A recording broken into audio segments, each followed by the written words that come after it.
installing the MILDA barrier-free push-pull handle right on our doorstep. I also used to use a round lever-type handle before, so I'm really looking forward to a product that we can use more conveniently and easily.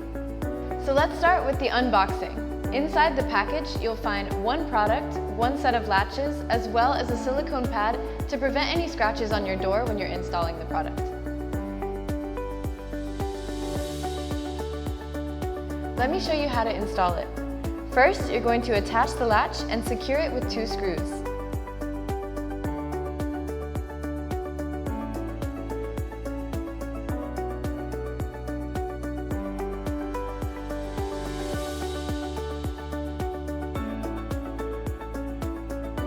Insert the key body and combine the knob body inside. You can finish by screwing in the handles.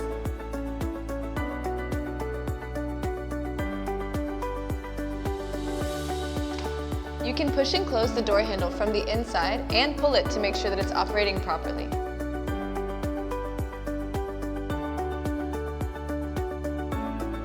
Wow! As you can see, it's extremely easy to install and very easy to use.